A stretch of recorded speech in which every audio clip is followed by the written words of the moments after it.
இந்த திருமணத்தை ஆசீர்வதிக்கும்படியாக ஜெபித்துக் கொள்ளுங்கள். 23ஆம் அதிகாரம், நீதிமொழிகள் 23:18.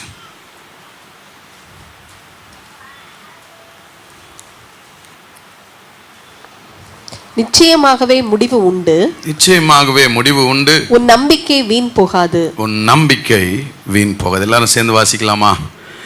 நிச்சயமாகவே முடிவு உண்டு, நம்பிக்கை வீண் போகாது. ஆமென். தொடர்ந்து இந்த மாதம் முழுவதும் இந்த வசனங்களை தியானிக்க ஆண்டவர் உதவி செய்தார்.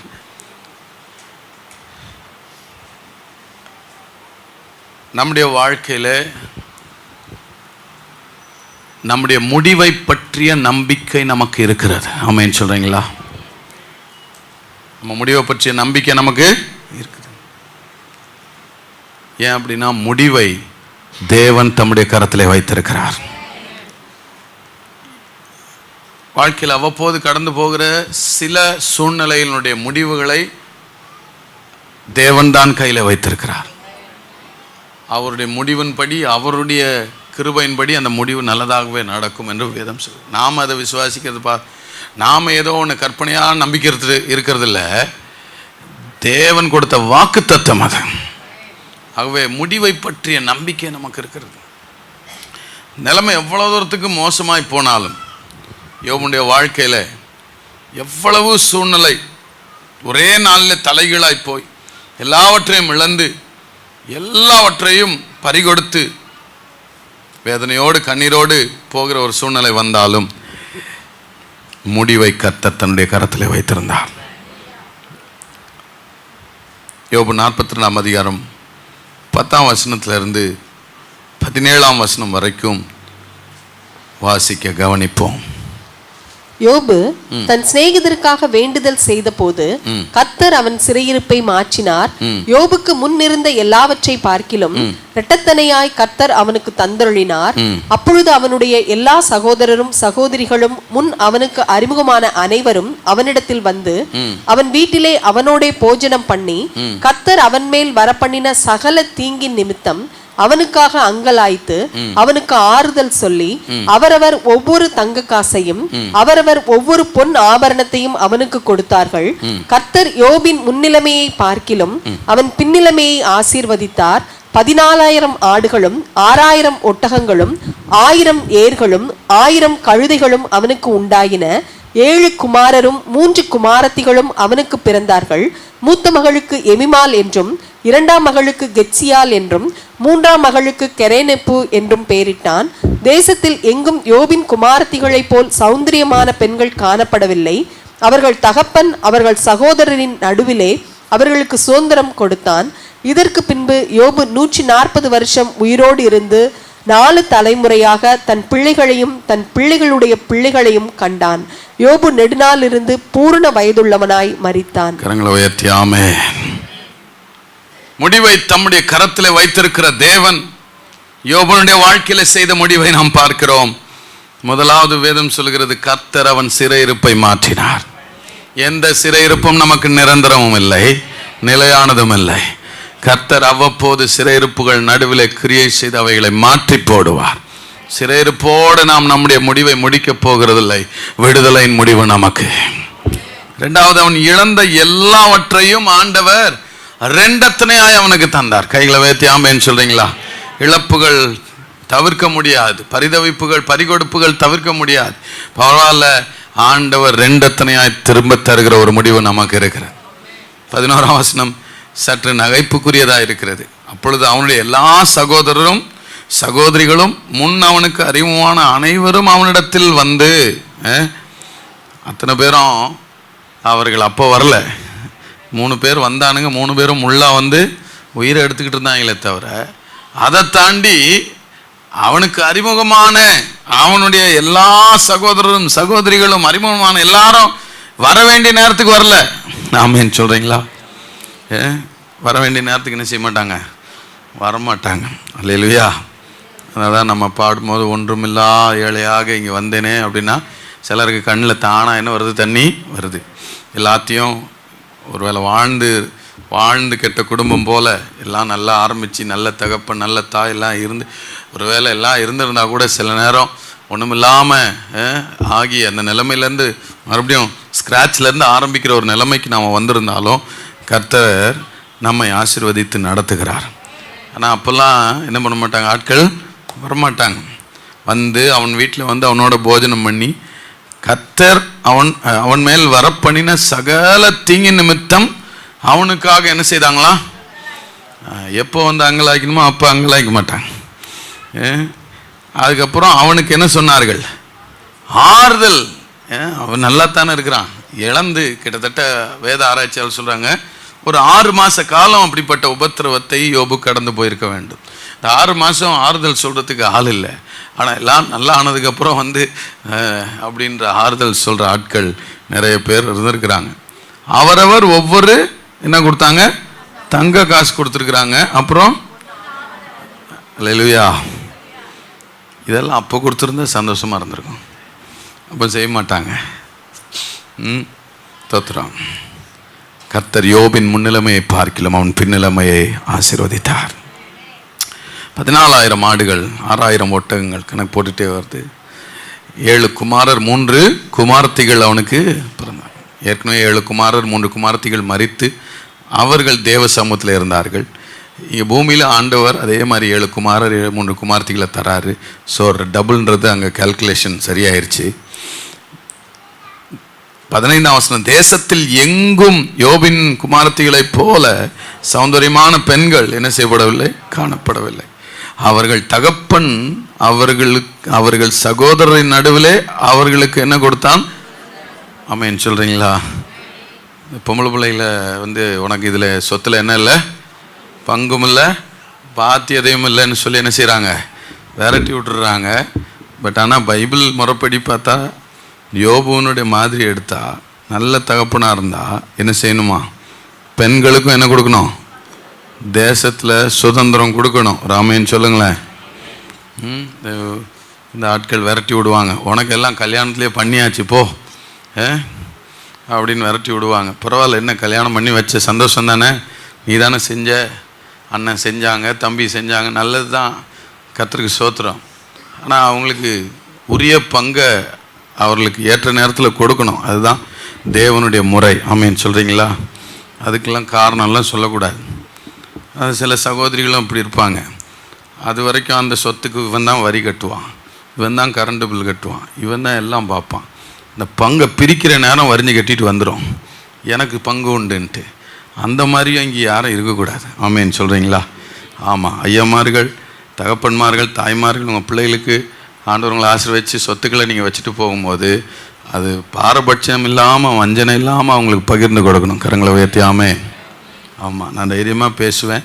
ஏன்னா என்னுடைய வீடை வந்து எங்களுக்கு இருந்த நிலத்தை பங்கு போடும்போது நான் என் சகோதரிகளுக்கு சமமான பங்கை கொடுத்துட்டு வந்து நின்றுட்டுருக்கிறேன். ஆமென். நான் தைரியமாக பேசுவேன். அதனால் அவங்களுக்கு வழி வந்து போதுமான 3 அடி இருந்துச்சு, 3 அடி வழி கொடுக்கணும் அப்படின்னாங்க. இப்போ நான் யோசித்தேன், அந்த 3 அடியில் கார் போகாது, 2 அடியிலே பைக் என்ன செய்யும், போகும், அது போதும். அப்போ 1 அடி எக்ஸ்ட்ரா அவங்களுக்கு கொடுங்கன்னு சொல்லி அவங்களுக்கு என் இடத்த விட 1 அடி எக்ஸ்ட்ரா தான் கொடுத்துருக்குது.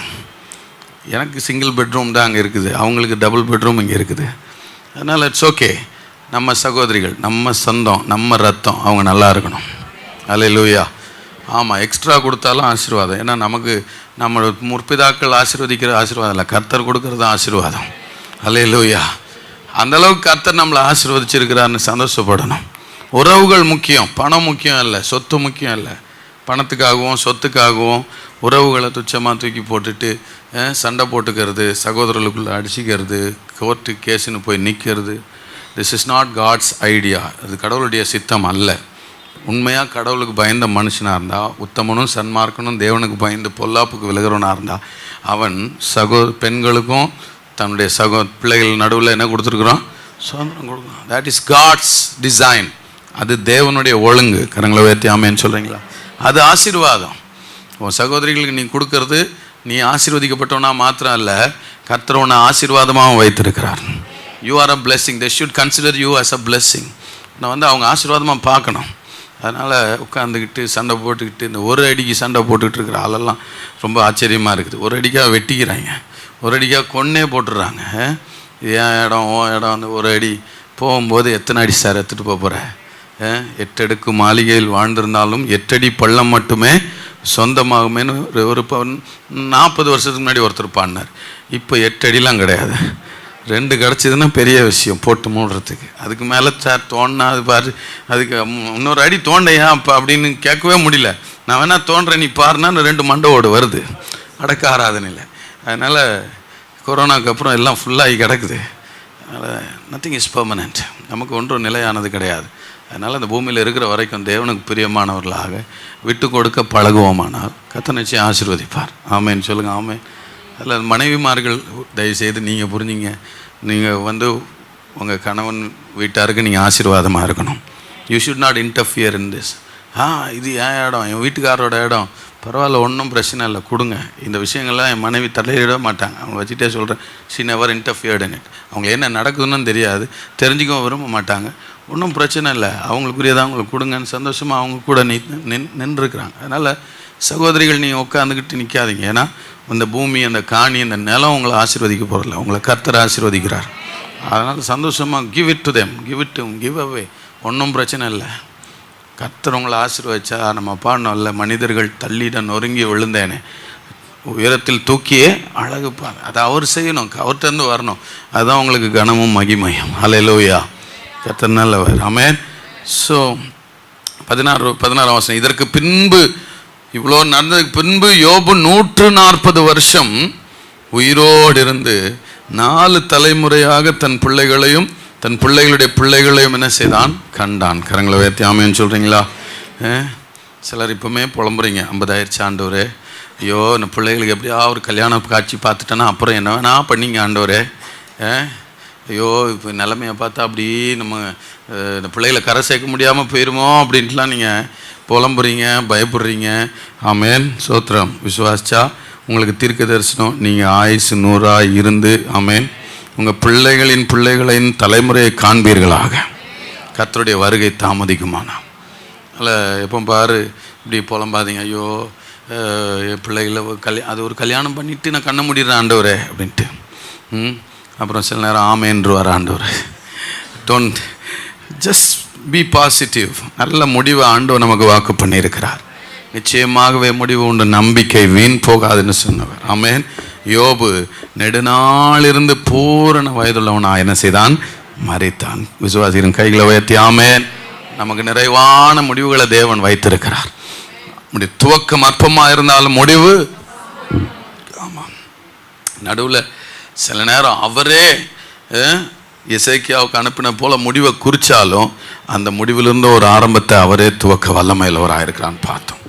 இந்த யோபுடைய வாழ்க்கையில் அவன் தொடர்ந்து இந்த சூழ்நிலைகளில் அவன் நின்னதுக்கான காரணம், இந்த சூழ்நிலைகளை சந்தித்து அதில் ஜெயித்ததற்கான காரணம், அதில் மேலே வந்ததற்கான காரணமாக நான் பார்ப்பது, கர்த்தருக்கு ஸ்தோத்திரம், அவன் தன்னுடைய நாவை காத்து கொண்டான். ஹல்லேலூயா. he protected his tongue. தன்னுடைய நாவை எதுக்கு பயன்படுத்தணுமோ அதுக்கு மட்டும் பயன்படுத்த பழகி கொண்டிருந்தான். ஆமேன் சொல்கிறீங்களா? ஆமேன். சில நேரம் சொல்லுவாங்க, யாரால் கெட்ட? நோர்னா வாய். சில பேருக்கு நுணலும் தன் வாயால், தவளை தன் வாயால். சில பேர் சில பாக்கியங்களை இழக்கிறதுக்கு காரணமே என்னது தான்? வாய் தான். அந்த வாயை கட்டிட்டா போதும். சில நிறைய ரெஸ்பெக்ட்ஃபுல்லான ஆட்கள்லாம் இருந்திருக்கிறாங்க இங்கே. ரொம்ப தாயை போல் மதித்தவர்கள்லாம் இருந்திருக்கிறாங்க. அவங்களும் என்னை மகன் தான் சொல்லுவாங்க. ஆனால் இந்த வாயால் என்ன செய்கிறாங்க? கெட்டு போகிறாங்க. ஐ lose the respect to gossip in the church. யாருன்னா சரி, இங்கே சபையில் புறம் பேசுகிற ஆளாக இருந்தால் என்னுடைய மரியாதையை இழந்து விடுவேன். நான் எவ்வளோ நினைச்சாலும் சரி, you will definitely loose my respect, because it's a good family. இதை நான் ஒரு குடும்பமாக பார்க்குறேன். நான் ஒரு ஆவிக்குரிய தகப்பனாக நின்றுட்டுருக்கிறேன். ஸோ இந்த சபையில் சமாதானமும் அன்பும் அமைதியும் இருக்கணும். அந்த அன்புக்கும் அமைதிக்கும் யாருனால பங்கமும் வந்தாலும் அவர்களை நான் மகிழ்வோடு இழக்க தயாராக இருக்கிறேன்.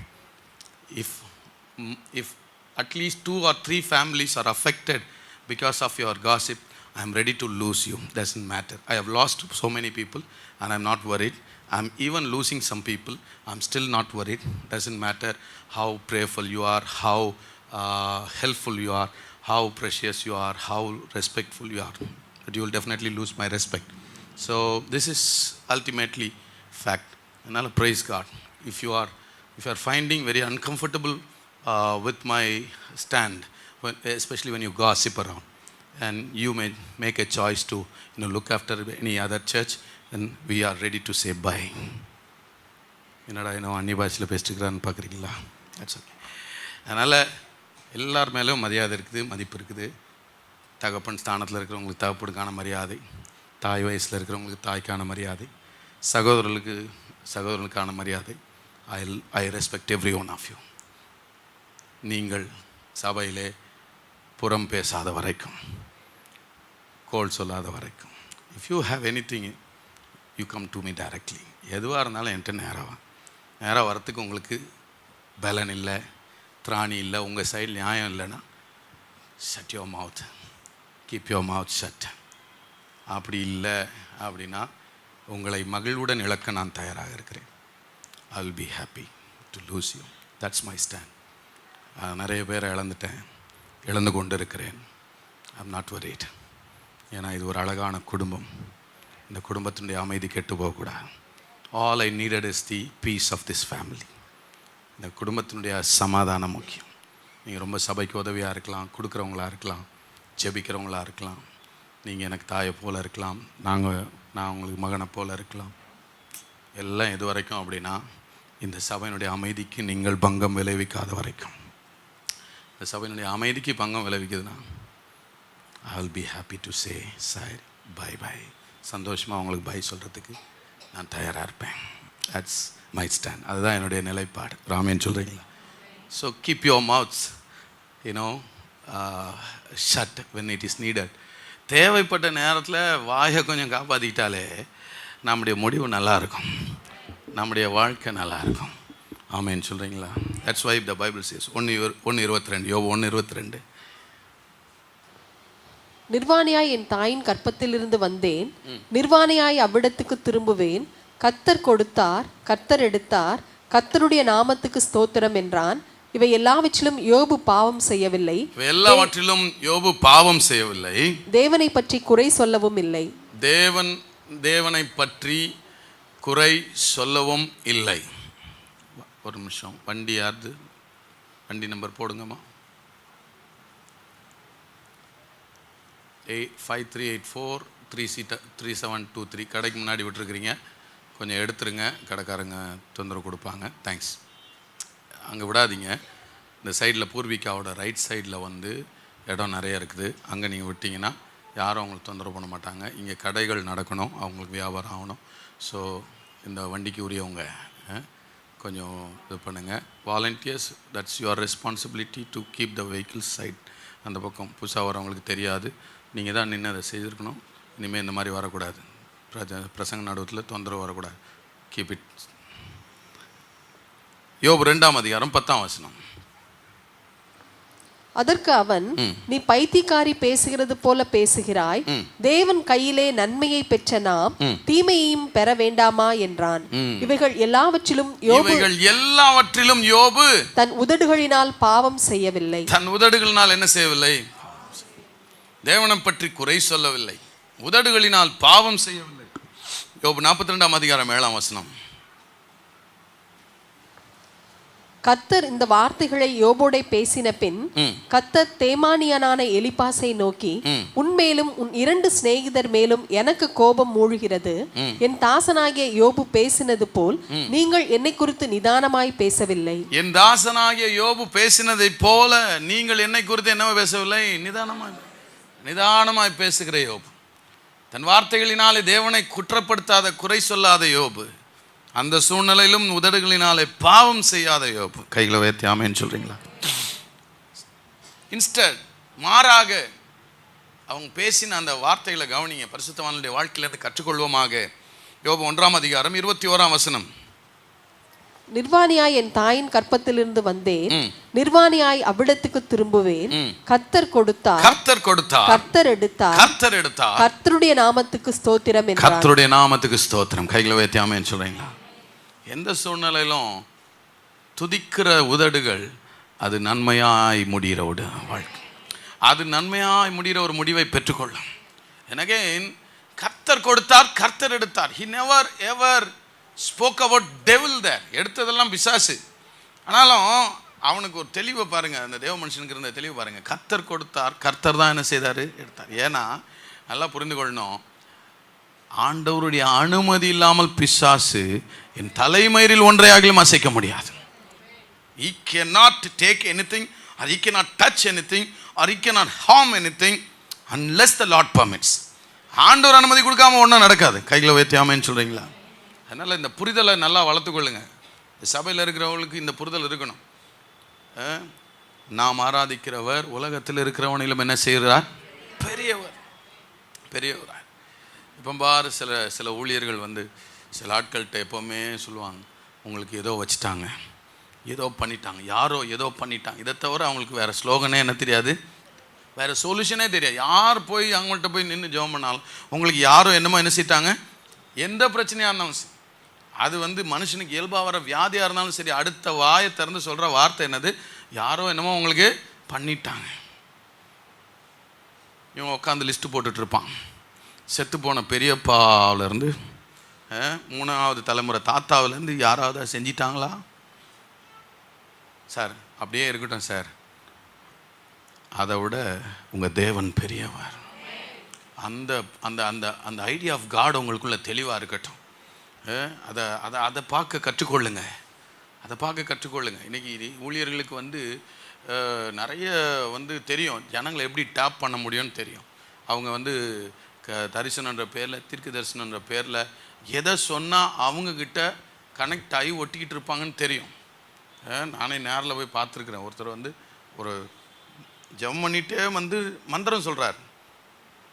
மந்திரம் சொல்லிவிட்டு அந்த மந்திரமும் டுபாக்கூர் அடிச்சு விட்றது. ஏதோ அந்நிய பாஷை பேசுகிறாருன்னு பார்த்தா இல்லை, அவர் சொல்கிறாரு, இந்த மந்திரத்தை சொல்லி தான் அவங்க அதை பண்ணியிருக்கிறாங்க அப்படிங்கிறார். தெரியும்.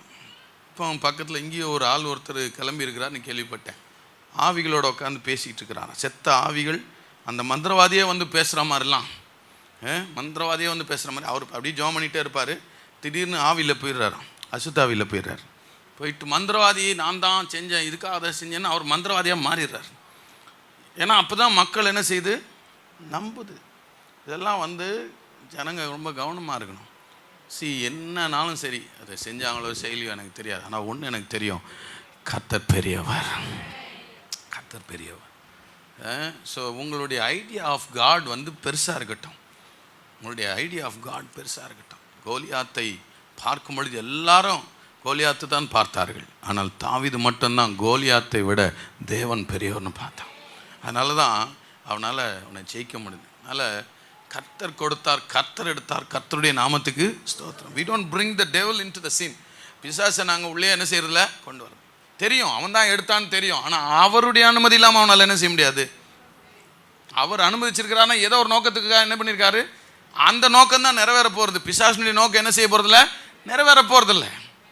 ஸோ அதனால் he was not bringing in the devil. உள்ள கர்த்தர் கொடுத்தார், சாத்தான் எடுத்தான்னு சொல்லவே இல்லை. கர்த்தர் கொடுத்தார், கர்த்தர் எடுத்தார், கர்த்தருடைய நாமத்துக்கு ஸ்தோத்திரம். யோபு 2ஆம் அதிகாரம் 10ஆம் வசனத்துடைய பிற்பகுதி the later part of the 10th verse. இவைகள் எல்லாவற்றிலும் இன்னும் கொஞ்சம் மேல, நீ தேவன் கையிலே நன்மையை பெற்ற நாம், தேவன் கையிலே நன்மையை பெற்ற நாம் தீமையும் பெற வேண்டாமா என்றான். என்னமோ பெறணுமா, பெற வேண்டாம். ராமேன் சொல்றீங்களா? அதாவது அதான் அல்டிமேட்டாக அவர் என்ன சொல்ல வர்றாரு, நன்மை தேவன்கிட்ட கையிலேருந்து வந்துச்சுன்னா தீமையும் தேவன் கையில் இருந்தால் என்ன செய்யும். தேவன் வந்து ஒருத்தனையும் தீங்கு பொல்லாங்கினால் என்ன பண்ணுறதில்ல, சோதிக்கிறவரில். தீங்குக்கு அவர் பிறப்பிடம் அல்ல. ஆனால் அவங்களுடைய ஐடியா அது வந்து யார்கிட்டேருந்து வந்து அது அவர் அனுமதி கொடுக்காம அது என்ன செய்யாது, பிசாசு தீமையாக என்ன செய்ய முடியாது. அப்படியே அப்படி ஒரு தீமை வந்தாலும் தீமையும் நன்மையாக மாற்றுகிறவர் தான் நாம் ஆராதிக்கிற தேவன். நல்லா கவனிங்க. நன்மையை பெற நான் ஆயத்தமாக இருந்தது போல அவர் சொல்ல வர்றது தான். அவர் தேவன் தீமையை கொடுக்குறாருன்றதில்ல, தேவன் தீமையை அனுப்புகிறாருன்றதில்ல. நான் நன்மையை பெறும்போது சந்தோஷப்பட்டேன்ல, தீமையை பெற வேண்டிய சூழ்நிலை வந்தாலும் நான் என்ன செய்யணும், சந்தோஷம். அதுதான் ஃபெய்த். 1975 ஆர்தர் அஷே அப்படின்ற ஒரு டென்னிஸ் பிளேயர் இருந்தார். இந்த படத்தில் பார்க்குற அவர். விம்பிள்டன் 1975 உலக டென்னிஸ் போட்டியினுடைய டென்னிஸ் உலக கோப்பையை வென்றவர். அதுதான் அவருடைய கையில் இருக்கு. வெரி காட்லி மேன், கடவுளுக்கு ரொம்ப பயந்தவர். 1988 அவருக்கு ஒரு ஹார்ட் சர்ஜரி நடக்கும்போது, 2 முறை நடக்கும்போதும், பிளட் டிரான்ஸ்ஃபியூஷன் நடக்கும்போது, இரத்த மாற்று நடக்கும்போது அவருக்கு அதில் இருந்த ஒரு பர்சன்ட் இருந்த அந்த ரத்தத்துக்கு சொந்தக்காரன் ஆகிய ஒருத்தன்ட்டு இருந்த எய்ட்ஸ் வந்துருச்சு. ஸோ 1992 வரைக்கும் அவங்க எப்படியோ காப்பாற்றி வராங்க. நியூஸ் வந்து அது 1992 92ஆம் வருஷம் எல்லாருக்குமே தெரிய வந்துருச்சு. அப்போ எல்லாருமே இப்போது வாட்ஸ்அப் இருக்கிற மாதிரி அப்போ மெயில் தான். ஸோ மெயில் அனுப்பின எல்லாருமே கேட்குறாங்க. Many asked him as to why did God choose him of all the people while he had not done anything wrong in his life. அதாவது எவ்வளோ கேட்பாங்களே, எவ்வளோ துன்மார்க்கம் இருக்கிறான், எவ்வளோ கெட்டவன் இருக்கிறான், அவங்களெல்லாம் விட்டுட்டு கடவுள் ஏன் உன்னை நல்லவனாகி உன்னை சோதிக்கணும் அப்படின்னு சொல்லி எல்லாரும் கேட்க ஆரம்பித்திருக்கிறார்கள். அதற்கு ஆஷேவோட ரிப்ளை வந்து, all over the world some million teenagers aspire to become tennis players. உலகம் ஃபுல்லாக கோடிக்கணக்கான வாலிபர்களுக்கு யாராக மாறணும்னு ஆசை? டென்னிஸ் பிளேயர்ஸாக மாறணும்னு ஆசை. அந்த கோடிக்கணக்கான வாலிபர்கள் நடுவில் சில லட்சம் பேர் என்ன செய்கிறாங்கன்னா விளையாட்டு போட்டிகள், டென்னிஸ் போட்டிகளில் கலந்து கொள்ளுகிற வாய்ப்பை பெறுகிறார்கள். Of them only a few thousand play in some circuit. அதில் 1000 பேர் தான் சில முக்கியமான போட்டிகளுக்கு அவர்களுக்கு வாய்ப்பு கிடைக்கிறது. Only 100 or so play the Grand Slam. அந்த இறுதி போட்டின்னுவாங்கள்ல, அந்த இறுதி போட்டிக்கு வந்து வெறும் ஒரு 100கணக்கான வாலிபர்கள் தான் என்ன செய்வாங்க, சூஸ் பண்ணப்படுறாங்க. இப்போது கடைசியாக இறுதி சுற்று வரும்போது அதுக்கு எத்தனை பேர் தான் சூஸ் பண்ணுறாங்க? எத்தனை பேர் தான்? 2 பேர் தான். இறுதி சுற்றுக்கு ஃபைனல் ரவுண்டுக்கு எத்தனை பேர் தான் இருப்பாங்க டென்னிஸில்? 2 பேர் தான். அந்த 2 பேரில் ஒருத்தன் எனக்கு விம்பிள்டன் கோப்பை கிடைக்கும் போது நான் ஆண்டவரை பார்த்து, இத்தனை கோடி மக்களில் எனக்கு மட்டும் ஏன் இந்த நன்மையை நீங்கள் கொடுத்தீங்கன்னு நான் கேட்காத போது, ஏன் இந்த தீமை எனக்கு வந்தது நான் கேட்கறதுக்கு எனக்கு தகுதி இல்லை, உரிமை இல்லை. இந்த பூமியில் நான் பலமுறை என்னுடைய வாழ்க்கையில் யோசித்தது, எத்தனையோ பேருக்கு கிடைக்காத பிரத்யேக நன்மைகளை, ஆசீர்வாதங்களை ஆண்டவர் எனக்கு தந்திருக்கிறார். That's how everyone has to. சில நேரம் இன்னும் ஒரு படி மேலே போய் நான் சொல்லுவேன், பூமியில் ஒருத்தருக்கும் கிடைக்காத சில தனித்துவமான ஆசீர்வாதங்களை தேவன் எனக்கு தந்திருக்கிறார். இப்போ அப்படி இருக்கும்போது வை மீ, ஏன் ஆண்டவரை எனக்கு இவ்வளோ நன்மை கொடுத்தீங்கன்னு கேட்காத போது, ஏன் ஆண்டவரை இந்த தீமையை தருகிறீர் என்று கேட்கிறதற்கு எனக்கு உரிமை இல்லை. ஆமென். that should be the heart of a just. ஒரு நீதிமானுடைய இருதயம் அதாய்த்தான் இருக்க வேண்டும். அதனால தான் சொல்கிறான், தேவனிடத்திலிருந்து நன்மையை பெற்ற நாம் தீமையை பெற வேண்டாமோ. 3வது ஒரு வசனத்தை கவனிப்போம். யோபு 9ஆம் அதிகாரம் 10ஆம் வசனம். Job chapter 9 and verse 10. ஆராய்ந்து முடியாத பெரிய காரியங்களையும், ஆராய்ந்து முடியாத பெரிய காரியங்களையும், எண்ணி முடியாத அதிசயங்களையும் அவர் செய்கிறார். அல்லேலூயா. எப்போ சொல்றாரு இந்த வார்த்தைகளை? எல்லாவற்றையும் இழந்து வியாதிப்பட்டவனாக.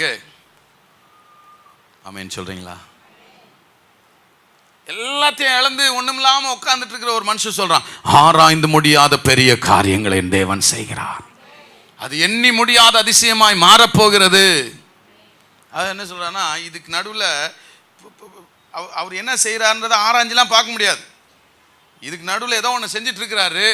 அது வந்து ஆனால் ஒன்று எண்ணி முடியாத அதிசயமாக அது மாறும். பரிசுத்தவான்களுடைய வெற்றி எங்கே தெரியுமா? அவங்க அதன் நடுவிலும் தேவன் ஒன்றை செய்கிறார். எல்லா பிரச்சனையின் நடுவிலும் மறைமுகமாக தேவன் ஏதோ ஒன்றை செய்கிறாரு.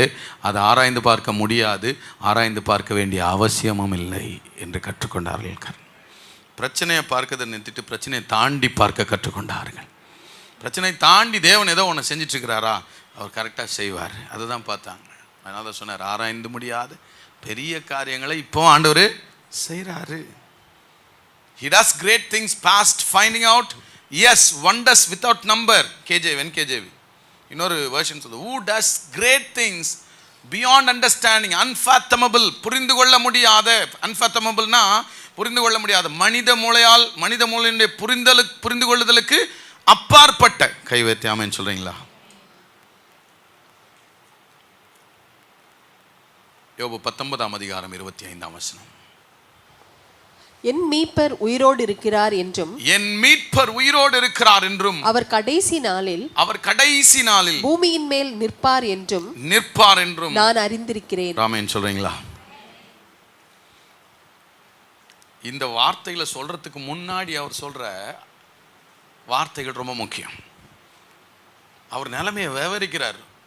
சில வார்த்தைகள்லாம் ரொம்ப கனத்த வார்த்தைகள், ரொம்ப கடுமையான அனுபவத்துக்குள்ள கடந்து போறார்.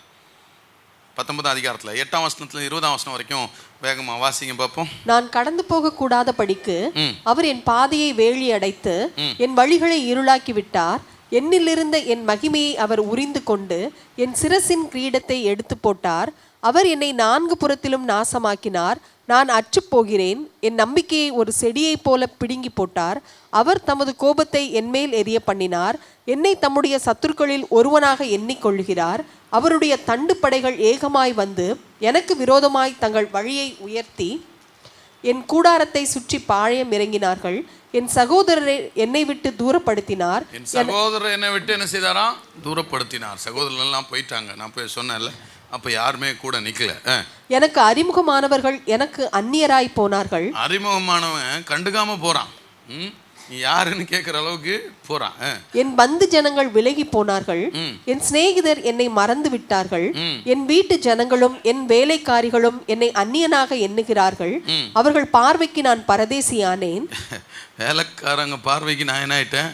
பரதேசி ஆயிட்டேன். 31ஆம் அதிகாரம் 30ஆம் அதிகாரத்துலாம் வாசிங்கன்னா அந்த வேலைக்காரர்கள் என்னெல்லாம் செஞ்சிருக்கிறான்றதையும் சொல்லுவார். அவ்வளவு நன்மை பெற்ற வேலைக்காரர்களுக்கு பரதேசிய போல அவங்க அந்த அளவுக்கு மாறிட்டார் அவரு. நான் என் வேலைக்காரனை கூப்பிடுகிற போது அவன் எனக்கு உத்தரவு கொடான். என் வாயினால் நான் அவனை கெஞ்ச வேண்டியதாயிற்று. வேலைக்காரன் என்ன வேண்டியதாயிடுச்சு? எப்பா என்னால் எழுந்து வந்து எடுக்க முடியல, எடுப்பா. அப்போ நீ கேட்ட, நீ எனக்கு சம்பளம் கொடுத்த, நான் என்ன செஞ்சேன்? வேலை செஞ்சேன். இப்போ வந்துட்டு எல்லாமே எதுவுமே இல்லை, போய் வேலை செய்ய முடியாதுன்ட்டு அவன்கிட்ட கெஞ்சி கேட்க வேண்டியதாயிருச்சு. என் சுவாசம் என் மனைவிக்கு வேறுபட்டு இருக்கிறது. என் சுவாசம் என் மனைவிக்கு என்ன செய்திருக்குது? எவ்வளவு கொரட்டை விட்டாலும் தாங்குற ஒரு ஜீவன் யார் தான்? மனைவி தான். நம்ம சில நேரம் வெளியே போய் மிஷன்ஸில் ஆட்களோட படுக்கும்போது தான் தெரியுது, நம்ம தான் கொரட்டை விடுறோம்னா நமக்கு மேலே கொரட்டை விடுறவங்க இருக்கிறாங்க. நம்ம இந்த நிலைமையெல்லாம் எப்படித்தான் அவங்க வீட்டில் தாங்குறாங்க, எப்படித்தான் தூங்குறாங்கன்னு தெரியல. கொரட்டையெல்லாம் தாங்குற மனைவி. என் சுவாசம் என் மனைவிக்கு வேறே மாதிரி ஆயிற்று. அப்படின்னா என்ன அர்த்தம்? நீ வாயை திறந்தாலே என்ன அடிக்குது? நாற்று அடிக்குது. வாயை திறக்காத, ஸ்மெல் வருது. உன் சுவாசத்துலேருந்து ஸ்மெல் வருது. மனைவி தான் எல்லாத்தையும் தாங்குறாள். அந்த அம்மாவுக்கு தாங்க முடியாமல் போயிடுச்சு. என் கற்பத்தின் பிள்ளைகளுக்காக பரிதபிக்கிறேன். சிறு பிள்ளைகளும் என்னை அசட்டை பண்ணுகிறார்கள். யாரு? சின்ன பிள்ளைகள் கூட என்ன பண்ணுதான்? நான் எழுந்தால் அவர்கள் எனக்கு விரோதமாய் பேசுகிறார்கள். என் பிராண சிநேகிதர் எல்லாரும் என்னை வெறுக்கிறார்கள். நான் சிநேகித்தவர்கள் எனக்கு விரோதிகள் ஆனார்கள். என் எலும்புகள் என் தோலோடும் என் மாமிசத்தோடும் ஒட்டி கொண்டிருக்கிறது. இவ்வளோத்தையும் 20ஆம் வசனம் வரைக்கும் சொல்லிட்டு 23ல் சொல்றாரு, இதன் நடுவிலும் என் மீட்பர் உயிரோடு இருக்கிறார். 23, 24, 25 வாசிச்சிருங்களேன். நான் இப்பொழுது சொல்லும் வார்த்தைகள் எழுதப்பட்டால் நலமாயிருக்கும். நான் சொல்லுகிற வார்த்தைகள் எழுதப்பட்டால் நலமாயிருக்கும். அவைகள் ஒரு புஸ்தகத்தில் வரையப்பட்டு, ஒரு புஸ்தகமாக அது வரையப்பட்டு எழுதப்பட்டால், அல்லது என்னென்றைக்கும் நிலைக்க அவைகள் கருங்கல்லிலே உளிவெட்டாகவும் ஈய எழுத்தாகவும் பதிந்தால் நலமாயிருக்கும். கல்வெட்டுல போட்டு அதை பதிச்சு வச்சிங்க, இல்ல ஈய பாத்திரத்துல எழுதுன மாதிரி ஈயத்தை வச்சு எழுதுன மாதிரி இருந்தா நலமா இருக்கும். அது என்ன? என் மீட்பர் உயிரோடு இருக்கிறார். கரங்களை உயர்த்தி நல்ல ஒரு ஆமென் சொல்லுங்களேன். இவ்வளோ கடந்து வந்தாச்சு. சின்ன பிள்ளைகள் அசட்டை பண்ணுறாங்க, வேலைக்காரன் அசட்டை பண்ணுறாங்க, நண்பர்கள் அசட்டை பண்ணுறாங்க. எல்லாருக்கும் ஈனமொழியாய் போன ஒரு மனுஷன் சொல்லுகிறான், இந்த சூழ்நிலையிலும் எனக்கு இருக்கிற நம்பிக்கை, நான் ஆராதிக்கிறவர் உயிரோடு இருக்கிறார், அவர் மரித்து போகவில்லை, அவர் மறுபடியும் என்னை ஆமேன் தூக்கி எடுப்பார், அந்த மட்டும் அவர் ஜீவனுள்ளவர், அவர் உயிரோடு இருக்கிறார். எவ்வளவு நிலைமை மோசம் போனாலும் மாறாத கல்வெட்டில் பதிக்கப்பட வேண்டிய ஒரு உண்மை, அவர் உயிரோடு இருக்கிறார், நாம் ஆராதிக்கிற உயிரோடு இருக்கிறார். ஆமென். 23ஆம் அதிகாரம் 8ஆம் வசனம் 9ஆம் வசனம். இதோ நான் முன்னாக போனாலும் அவர் இல்லை, பின்னாக போனாலும் அவரை காணேன், இடதுபுறத்தில் அவர் கிரியை செய்தும் அவரை காணேன், வலதுபுறத்திலும் நான் அவரை காணாதபடிக்கு ஒழித்திருக்கிறார். ஆனாலும் நான் போகும் வழியை அவர் அறிவார், அவர் என்னை சோதித்த பின் நான் பொன்னாக விளங்குவேன். அல்லேலூயா. எந்த பக்கம் போனாலும் ஆண்டவரை என்னால பார்க்க முடியல, அவருடைய சத்தம் கேட்கவில்லை, என் ஜெபத்துக்கு பதில் வரவில்லை. ஆண்டவர் ஒரு வேளை கிரியை செய்தா ஒரு செகண்ட் போதும் இந்த சூழ்நிலை மாத்துறதுக்கு. But he is silent and he seems to be silent. அவர் அமைதியாவே இருக்கிறார், கிரியை செய்யாம இருக்கிறார். இடதுபுறத்தில் கிரியை செய்கிறார், இடதுபுறத்து கிரியை வேற, வலதுபுறத்து கிரியை வேற. இடதுபுறத்தில் கிரியை செய்தானா எனக்கு நடக்கிற பரிதவிப்பு, எனக்கு நடக்கிற இழப்பு, இதெல்லாம் இடதுபுறத்து கிரியைகள். வலதுபுறத்தில் அவரை காணல, முன்னால காணும், பின்னாடி காணும். ஆனால் ஒன்று மாத்திரம் சொல்கிறான், நான் போகும் வழியை அவர் அறிவார். எனக்கு தெரியும் அவருக்கு என் பிரச்சனை தெரியாமல் இல்லை, என் வழி தெரியாமல் இல்லை, நான் எதுக்குள்ளே போயிட்டுருக்கிறேன்றதை தெரியாத ஒரு தேவனை நான் தொழுது கொள்ளவில்லை. அவர் என்னை சோதித்து கொண்டிருக்கிறார், அவர் என்னை சோதித்து பின் நான் பொன்னாக விளங்குவேன். யோபோட ஸ்டாண்டர்டை நீங்கள் பார்த்தீங்கன்னா, நம்மள எத்தனையோ பேருக்கு ஏணி கூட வச்சு பார்க்க முடியாது. அதனால தான் தேவனை சாட்சி கொடுக்கிறார். உத்தமனும் தேவனுக்கு பயந்து, உத்தமனும் சன்மார்க்கனும் தேவனுக்கு பயந்து, பொல்லாப்புக்கு God himself testified. அவ்வளவு ஸ்டாண்டர்டில் இருக்கிற ஆள் சொல்கிறாரு. இப்போ கூட ஏதோ ஒரு இடத்துல ஆண்டவர் என்ன பண்ணுறாரு, சோதிச்சு என்னை என்னவா மாற்ற போகிறாரு. எங்கேயோ ஏதோ ஒன்று செஞ்சிட்ருக்கிறார், எங்கேயோ ஒரு ஏரியா, அதை நான் கடைசியில் சொல்கிறேன் அது என்ன ஆண்டவர் செஞ்சிட்ருக்கிறார். எங்கேயோ ஒரு ஏரியாவில் ஆண்டவர் என்னை ரீஃபைன் பண்ணிகிட்ருக்கிறார். கொஞ்சம் நான் தேஞ்சி போய் மழுங்கி போய் கிடக்கிறேன், அந்த ஏரியாவில் கொஞ்சம் என்ன பண்ணணும், என்ன சுத்தப்படுத்தி புடமிட்டு என்னை சுத்த பொன்னாக ஆண்டவர் நிறுத்தி கொண்டிருக்கிறார். அதுதான் அவங்களுடைய பார்வை. கை வைத்து ஆமென் சொல்கிறீங்களா? 23ஆம் அதிகாரம் 14ஆம் வசனம். எனக்கு குறித்திருக்கிறதை அவர் நிறைவேற்றுவார், இப்படிப்பட்டவைகள் இன்னும் அநேகம் அவரிடத்தில் உண்டு. அல்லேலூயா. படிக்கும்போது ஒரு வாக்குத்தத்த வசனம் மாதிரி இருக்கும். எனக்கு குறித்திருக்கிறதை அவர் என்ன பண்ணுவார், இப்படிப்பட்டவைகள் இன்னும் அநேகம் உண்டு. ஆனால் உண்மை என்ன தெரியுமா, அடுத்த வசந்த வாசிங்கன்னா தெரியும். ஆகையால் அவருக்கு முன்பாக கலங்குகிறேன். அவருக்கு முன்பாக என்ன செய்கிறேன், கலங்குகிறேன். ஏன்பா கலங்கணும்? நம்ம நினைக்கிற மாதிரி அவர் சொல்றது இந்த கான்டெக்ட்ல இல்லை. அவர் என்ன சொல்றாரு தெரியுமா, இது மாதிரி இன்னும் நிறைய சோதனைகள் என் வாழ்க்கையில வரவிருக்கிறது, இப்படிப்பட்டவைகள் இன்னும். ஆமென் சொல்றீங்களா? அதை நினைச்சா எனக்கு என்ன செய்யுது, கலக்கமா இருக்குது. இன்னும் இதுவே என்னால் தாங்க முடியல. இன்னும் ஆண்டவர் எங்கெல்லாம் என்னை டிசிப்ளின் பண்ணி என்ன எங்கெல்லாம் புடமிட நினைக்கிறாரோ அங்கெல்லாம் புடமிட்டா என்ன ஆகும், என் இருதயத்துக்கு என்னவா இருக்குது அது. வாசிங்க அப்புறம். நான் சிந்திக்கிற போது அவருக்கு பயப்படுகிறேன். சிந்திக்க போது என்ன பண்றேன், பயப்படுகிறேன். பயமா இருக்குது சார்.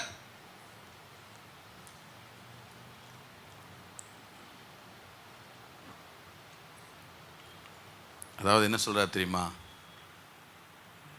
இன்னும் அவர் என்னை புடமிட தேவை இருக்குமானால் இன்னும் என்னை விட்டு கொடுக்கிறேன். ஹல்லேலூயா. இவ்வளோ தூரம் கடந்து வந்திருக்கிறேன், என்னவோ பண்ணிட்டு இருக்கிறாரு, பொன்னாக விளங்குவேன். இப்படிப்பட்டவைகள் இன்னும் அவருடைய கரத்தில் இருக்கிறது. இன்னொரு ஏரியாவில் என்ன புடமிடணும்னு நினச்சார்னா என்னை நான் என்ன செய்கிறேன், பயமாக தான் இருக்குது, கலக்கமாக இருக்குது, ஆனால் என்ன செய்கிறேன், விட்டு கொடுக்கிறேன். இல்லையா? ரிச்சர்ட் உம்ரன் என்கிற மிஷனரி இயேசுவை அறிவித்ததற்காக 23 ஆண்டுகள் ஜெயிலில் இருந்தார். He was behind the bars for 23 long years. He had never seen his wife for 23 years. 23 ஆண்டுகள் தன்னுடைய மனைவியை அவர் பார்க்கவில்லை. 23 ஆண்டுகள் கழித்து அதுக்கு பிறகு ஆட்சி மாற்றம் வந்து அவர் என்ன செய்கிறாங்க அப்படின்னா ரிலீஸ் பண்ணுறாங்க. 23 ஆண்டுகள் கழித்து மனைவியை பார்க்கிறார்.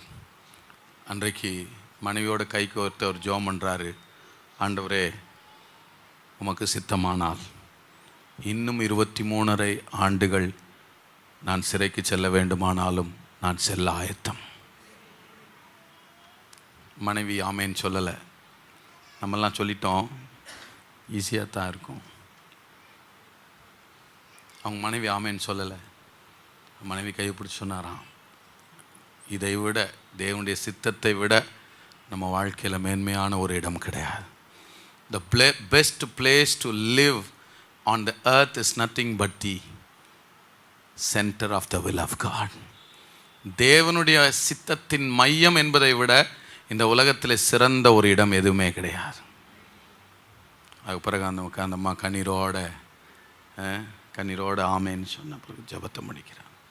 ஸோ அந்த மாதிரி ஆண்டவரே, நீர் இன்னும் என் வாழ்க்கையில் நீர் விரும்புகிறபடி என் வாழ்க்கை புடமிடப்படுவதற்கு இதை மாதிரி எத்தனை வச்சிருந்தாலும் இப்படிப்பட்டவைகள் இன்னும் அநேகம் அவரிடத்தில் உண்டு, நான் தயார் என்று சொல்லுகிற மனநிலையும் வார்த்தையும் நம்மை நல்ல முடிவுக்கு நேராக கொண்டு செல்லும். கரங்களை வைத்து ஆமேன்னு சொல்கிறீங்களா? அது 30 வருஷத்துக்கு முன்னாடி அரக்கோணம் பகுதிகளெல்லாம் வந்து அப்போல்லாம் ப்ரொஜெக்டர் வந்து பெருசாக இருக்கும். இந்த ரீல் மாதிரி என்ன போடுவாங்க, இயேசுவோட படத்தை பெரிய பெரிய அந்த பாக்ஸ், என்ன பாக்ஸ்ன்னு சொல்லுவாங்க, ரீல் பாக்ஸ் சொல்லுவோம். ஒரு ஒரு ஒரு ஒரு ஒரு ஒரு சீன் 1 சீன் 2ன்னு வாங்க. அதுக்கு ஒவ்வொரு சீனுக்குமே ஒரு பாக்ஸ் ஃபுல்லாக என்ன இருக்கும், ரீல் இருக்கும். அதை சுமந்துக்கிட்டு போவோம். ராத்திரி முடிஞ்ச உடனே கடைசி பஸ் மிஸ் பண்ணிடுவோம். தலையில் தூக்கி வச்சுக்கிட்டு 12 கிலோமீட்டர் 13 கிலோமீட்டர் ராத்திரி 12 மணிக்கு 4-5 பேராக சேர்ந்து வந்து அதுக்கப்புறம் சாப்பிட்டுட்டு இப்படி கிராம ஊழியங்களை அந்த நாட்களில் அன்னைக்கு பீகாரில் அதே மாதிரி ஒரு ப்ரொஜெக்டர் கையில் சுற்றிக்கிட்டு போகும்போது என்னென்னா அட்வான்ஸ்ட் ஆயிடுச்சு, இப்போ இவ்வளோண்டு ஆயிடுச்சு. அதுக்காக தோற்றுறோம். நான் வச்சுருக்கிற பேக் மாதிரி ஒன்று போட்டுக்கிட்டு 2-3 இதை எடுத்துக்கிட்டு இதை தோல் மேலே வச்சுட்டு போகும்போது அதை கேட்டேன் ஆண்டவர்கிட்ட, 30 வருஷத்துக்கு முன்னாடியும் ப்ரொஜெக்டரை தூக்கினேன், இப்போது இந்த நிலைமையில் வந்து இப்போவுமே என்னை ப்ரொஜெக்டர் தூக்க விட்டீங்க ஆண்டவரே.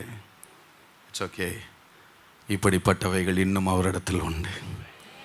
அவர் என்ன செய்யணும்னு நினைக்கிறாரோ அதுக்கு விட்டு கொடுத்துட்டு போயிட்டே இருக்கேன். நான் 30 வருஷம் உங்களுக்கு ஊழியம் செஞ்சுட்டேன். Sometimes we forget basics. That's the very pathetic. 1, 2, 3 மறந்துடும். First 2 first step, second step, 3 third steps எல்லாம் மறந்துடும். சிலர்லாம் அப்படிலாம் மறந்ததுனால தான் அவங்களால சில நேரம் ஏறி வர முடியாமல், இறங்கி வர முடியாமல், அடுத்த லெவல் போக முடியாமல் இருக்கிறாங்க. சில நேரம் it is good to come down to first, second, third. கீழ்ப்படிகளுக்கு வர்றதில் ஆயத்தமாக இருந்தால் நம்ம முடிவு நல்லா இருக்கும். I could tell you more. அந்த மாதிரி கிராமங்கள்லாம் போய் உக்காந்து 30 வருஷத்துக்கு முன்னாடி சாப்பிட்டது, கிராமங்கள்லாம் போய் உக்காந்து நான் உங்களுக்கு சில நேரம் தெரிய மாட்டேங்குதுன்னாக்காக தான் போட்டது. பூரியவாவது அவன் நியூஸ் பேப்பரில் கொடுத்தான். சரி, சந்தோஷமாக இருந்துச்சு. மொதல் நாள் பரவாயில்ல, ஏற்கனவே பஜ்ஜி எல்லாம் அந்த எண்ணெயெல்லாம் நியூஸ் பேப்பரில் தானே நம்ம அப்படின்ட்டு. அடுத்த நாள் போனால் பொரியலையே அவன் அதில் தான் வச்சு கொடுக்குறான். It's okay. அதாவது ஒரு ஒரு ஒரு ஒரு உயரத்துக்கு வந்ததுக்கப்புறம் ஆண்டவர் இந்த மாதிரிலாம் டெஸ்ட் பண்ணி பார்ப்பார்னு நினைக்கிறேன். இப்படிப்பட்டவைகள் இன்னும் அநேகம் என்னிடத்தில் உண்டுன்னு சொல்கிற ஆண்டவர் ஒருத்தர் இருக்கிறார். It's okay. If it is your will, I am ready Lord. ஆண்டவரே தோத்ரம்.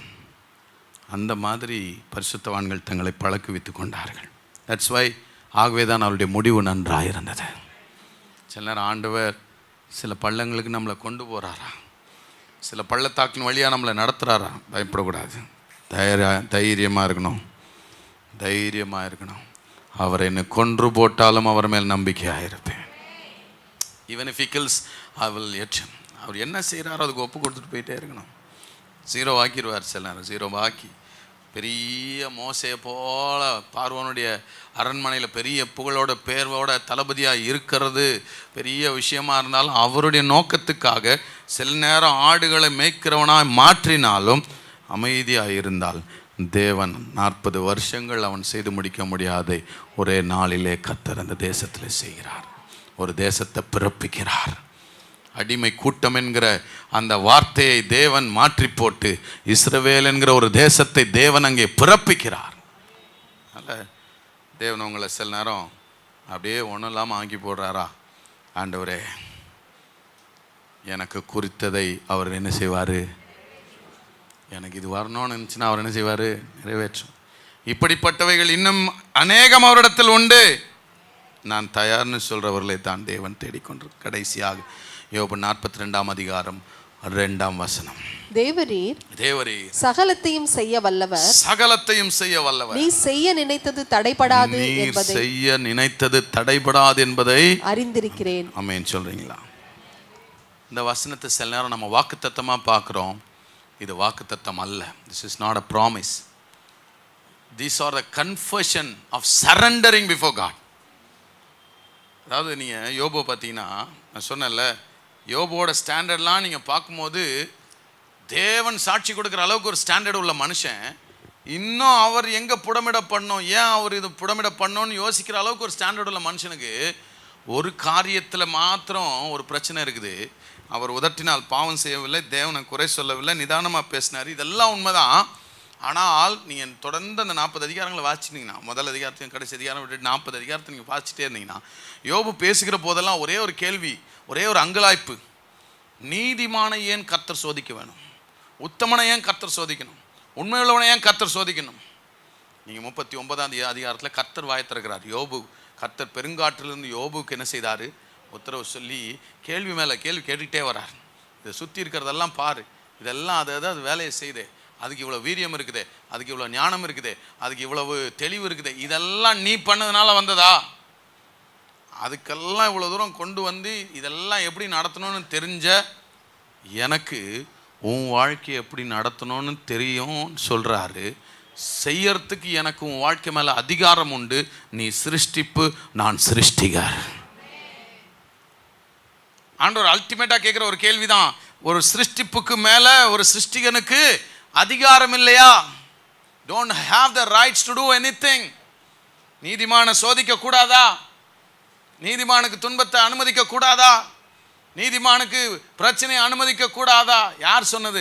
எல்லா சிருஷ்டிப்புக்கு மேலே எனக்கு அதிகாரம் இருக்கிறது போல உன்மேலும் எனக்கு அதிகாரம் இருக்கிறது. நீ நீதிமானாக இருந்தாலும் சோதிக்கிறதற்கு எனக்கு என்ன இருக்குது? உரிமை இருக்குது. இதெல்லாம் கேட்ட பிறகு யோபு அவருக்கு முன்பாக தாழ விழுந்து சொல்கிறான், தேவரீர் சகலத்தையும் செய்ய வல்லவர். நீங்கள் என்ன செய்யறதுக்கும் வல்லமை உள்ளவர் ஆண்டவரே. என் வாழ்க்கையில் எதை செய்யறதுக்கும் நீ அதிகாரம் உள்ளவர். நீர் செய்ய நினைத்தது தடைபடாது. சரண்டர் பண்ணிடுற ஆண்டவரே. நீங்கள் என்ன நினைக்கிறீங்களோ அதை என்ன பண்ணிடுவீங்க? எப்படியும் செஞ்சு முடிப்பீங்க. அது நன்மையோ தீமையோ, அது நன்மையாக அது தீமையாக இருந்தாலும் நன்மையாக தான் முடியும். அதெல்லாம் எனக்கு தெரியும். ஆனால் ஏன் ஏன் ஏன் நீதிமானுக்கு ஏன், உண்மையிலவனுக்கு ஏன், உத்தமனுக்கு ஏன்ற கேள்வியை இப்போ நான் நிறுத்திட்டு, எதையும் செய்ய நீர் வல்லவர். தேவரீர் சகலத்தையும் செய்ய வல்லவர். I cannot question your authority. I cannot question your power. I cannot question your ownership on me. நீர் என் மேலே வைத்திருக்கிற அதிகாரத்தை நான் கேள்வி கேட்க முடியாது. நீர் என்னை நடத்துகிற விதத்தை நான் கேள்வி கேட்க முடியாது. நீர் என்னை ஒன்றுமில்லாமல் உருக்குலைத்து போட்டாலும் சொல்றான், என் வாயை நான் பொத்திக் கொள்ளுகிறேன். I will never ever question you again. I will never ever question your sovereignty again. உம்முடைய அந்த சர்வாதிகாரத்தை, உம்முடைய அந்த சர்வ வல்லமையை, அந்த சர்வ ஆளுமையை நான் கேள்வி கேட்கிறதற்கு எனக்கு அதிகாரமே இல்லை. தேவரீர் சகலத்தையும் செய்ய. அப்படிப்பட்டவனுக்கு தான் கர்த்தர் ஒரு மேன்மையான முடிவை வைக்கிறார். எந்த சூழ்நிலையிலும் அவருடைய சர்வ மகிமைக்கு முன்பாக தாழ விழுந்து, அவருடைய சாவர்னிட்டிக்கு முன்பாக, அவருடைய சர்வ ஆளுமைக்கு முன்பாக தாழ பணிந்து விழுந்து, தேவரீர் சகலத்தையும் செய்ய வல்லவர். என்னை அடித்தாலும் உதைச்சாலும் நொறுக்கினாலும் என்னை அழித்தாலும் என்னை என்ன பண்ணாலும் என் வாழ்க்கை மேல உமக்கு என்ன இருக்கிறது? அதிகாரம் இருக்கிறது. நான் கேள்வி கேட்க முடியவே முடியாது. ஆனால் ஒன்று மாத்திரம், எந்த தீமையும் நீ நன்மையாக மாற்றுவேன். அது உங்கள் மேலே இருக்கிற விசுவாசம், அது உங்கள் மேலே இருக்கிற நம்பிக்கை, அது நிச்சயம் நிறைவேறும். ஆனால் ஏன் என்னை இப்படி கொண்டு போகிறீங்க, ஏன் என்னை இப்படி நடத்துகிறீங்க, ஏன் எனக்கு இதெல்லாம் என்னால் என்ன செய்ய முடியாது. நீர் சிருஷ்டிகர், நான் சிருஷ்டிப்பு. தேவரீர் சகலத்தையும் செய்ய வல்லவர். நீர் செய்ய நினைத்தது தடைபடாது. அந்த சித்தத்துக்கு என்னை ஒப்பு கொடுக்கிறேன்னு பணிந்த போது கர்த்தர் 2 அத்தனையாய் அவனை ஆசீர்வதித்தார். எழுந்து நின்று நாம் கர்த்தருடைய வார்த்தைக்கு நம்மை ஒப்பு கொடுப்போம்.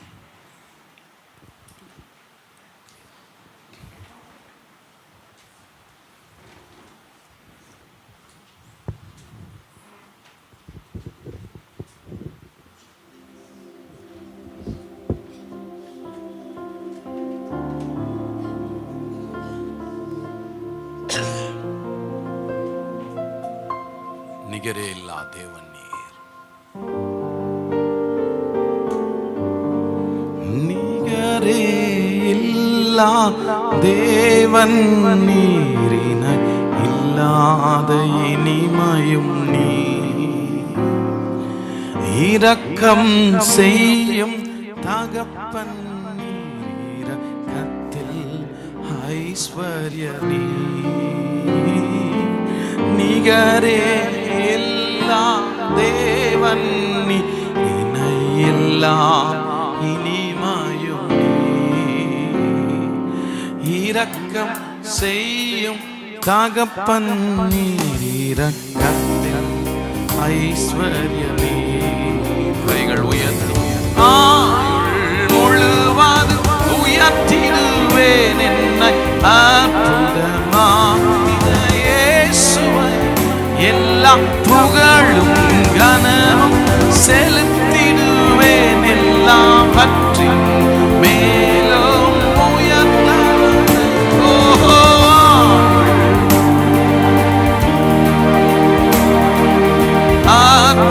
அற்புதமாக்கி இயேசுவை எல்லா புகழும் எல்லாவற்றின் உயர்ந்தவரை, குறைகளை போக்கிடும் நிறைவும் நீ, என் ஜீவ அப்பமும் நீ, சிறகின் நிழலா கூட வரும்,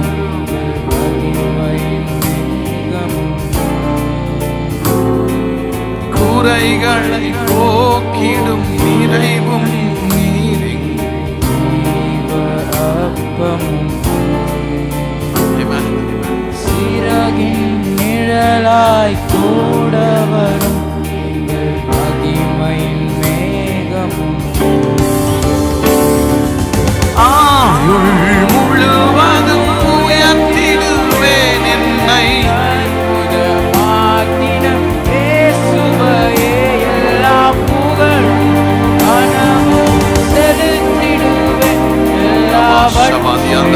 மேலும் உயர்ந்தவரை, ஆயுள் முழுவதும் உயர்த்திடுவேன் என்னை அற்புதமாக்கின இயேசுவை எல்லா புகழ் மனமும் செலுத்திடுவேன், எல்லாவற்றின் மேலும் உயர்ந்தவரை. வானசேனைகள் தூதர் கூட்டங்கள் பாடிடு வல்ல நாமே, மூப்பர் யாவரும் விழுந்து வணங்கி வினையற்ற வல்ல நாமேயோ. வானசேனைகள் தூதர் கூட்டங்கள் பாடிடு வல்ல நாமமே, மூப்பர் யாவரும் விழுந்து வணங்கிடும் வினையற்ற வல்ல நாமமே. மரண கூறினை ஒழித்து எழும்பின யூதராஜ சிங்கமே, பாதாளத்தின்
சகலத்தையும் செய்ய வல்லவர்.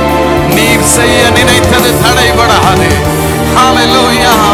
கர்த்தர் என்னை நொறுக்கினாலும், என்னை உடைத்தாலும், என்னை உருவழித்தாலும், ஒன்றுமில்லாமல் ஆண்டவரே சாம்பலாக்கினாலும் ஆண்டவரே ஈசாக்கை திரும்ப கொண்டு வர வல்லமை உள்ளவர் என்பதை நான் அறிந்திருக்கிறேன். ஹல்லேலூயா. நீர் செய்கிற யாவும் நன்மைக்கு.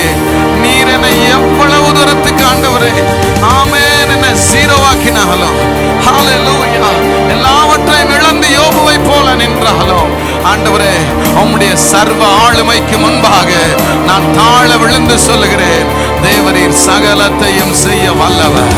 நீர் செய்ய நினைக்கிறது ஒன்றும் தடைபடாது.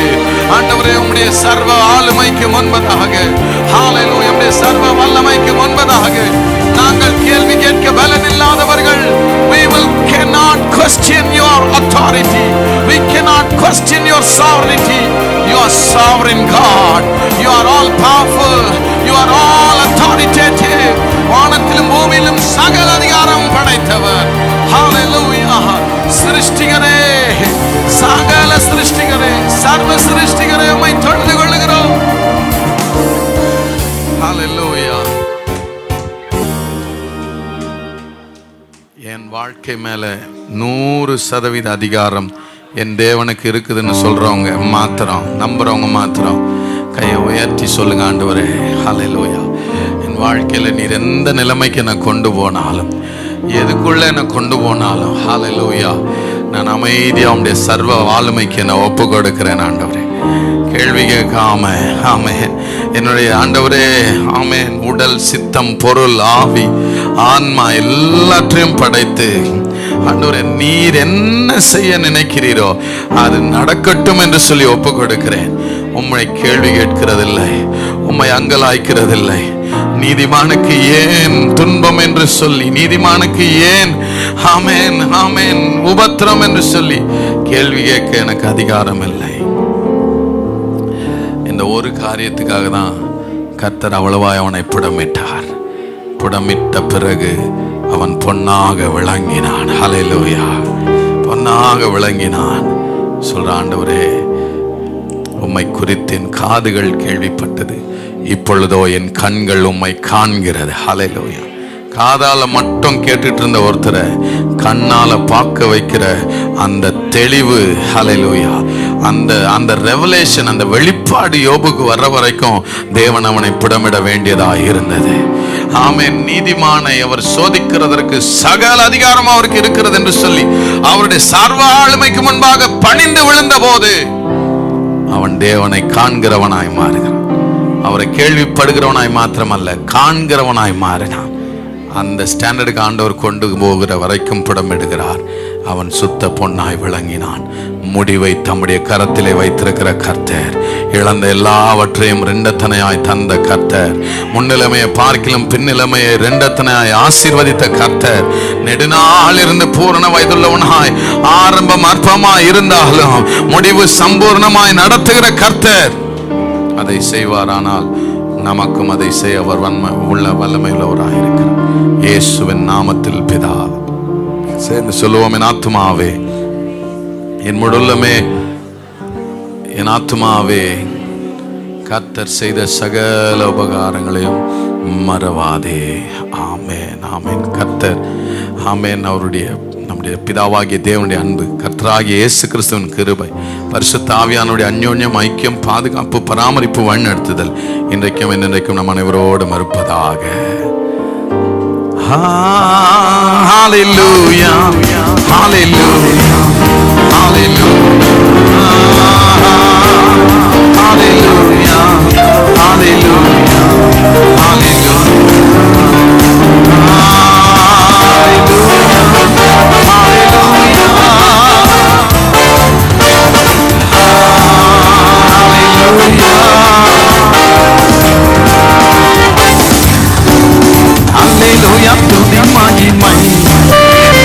இயேசுவுக்கு செலுத்திடுவோம்.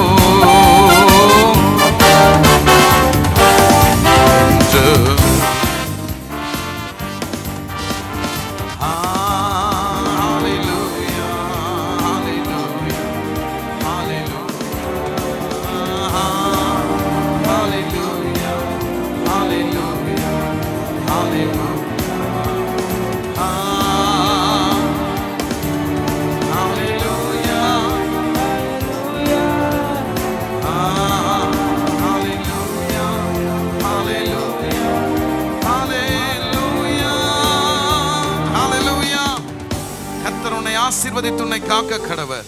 கர்த்தர் தமது திருமுகத்தை உன்மேல் பிரகாசிக்க பண்ணி உன்மேல் கிருபையாயிருக்க கடவர். கர்த்தர் தமது முகத்தை உன்மேல் பிரசன்னமாக்கி உனக்கு சமாதானம் கட்டளையிட கடவர். ஆமென், ஆமென், ஹல்லேலூயா. I'm sorry for the delayed service. உட்கார்ந்து ஒரு நிமிஷம் ஆகலும் உங்கள் தனிப்பட்ட தேவைகளுக்காக ஜெபம் பண்ணிட்டு கடந்து செல்லுங்க. ஒரு வாழ்த்தி கடந்து செல்லுங்க. God bless you.